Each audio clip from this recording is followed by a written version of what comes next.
Kristy fiainantsika isan'andro. Kristy fiainantsika isan'andro. O Jesoa, izao avy mba ananany fiainana sady ananany be dia be. Jaonina toko 20 andininy 20 tapany. Site web kristyfiainantsika.com.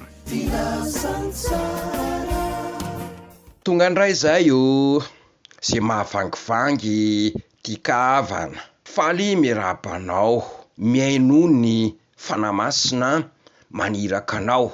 Araka ny tenin'i Jesosy hoe zay manantsofina ety miaino, aoka izy hiaino zay lazainy fanahy amin'ny fiangonana.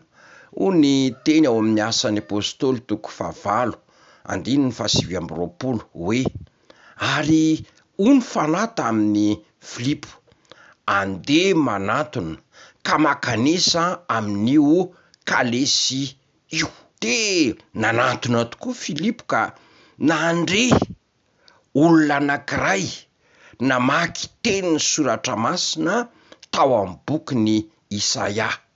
Hay tandapa Etopiana, pitahiry ny haren'ny mpanjaka io ao anaty kalesy mamaky tenin'Andriamanitra io. De ho Filipo taminy, mo fantatrao va zay vakinao? De nanazava ny soratra masina Filipo ary ny afara tamin'ny fanoloran-tena sy ny fanaovana batisa ity tandapa ity zany resaka zany. Manana toe-po voninahaka ny taridala amin'ny fanamasina ianao, miteny aminao ny fanamasina.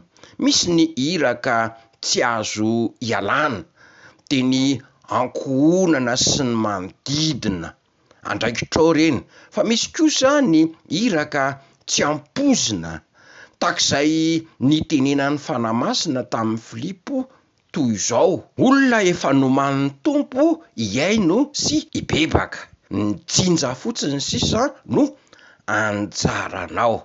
Ka manana fo misokatra amin'ny fanamasina, araka ny fomba fiteny amin'izao fotoana izao hoe miconnecta amin'ny fanamasina, fa eny an-dalana eny izy de miteny aminao tahaka ny tenenany tamin'ny Filipo hoe andeha manatona io kalesy io ka miresaha amin'ilay olona ao, misy olona manokana andràn tompo anao. Andeha aritsika hivavaka. Fanamasonao omeo anay mandrakariva ny toe-po vonina ankatoa anao de mitenena aminay isan'andro. Amen. Mandra-peona indray o, veloma mahereza.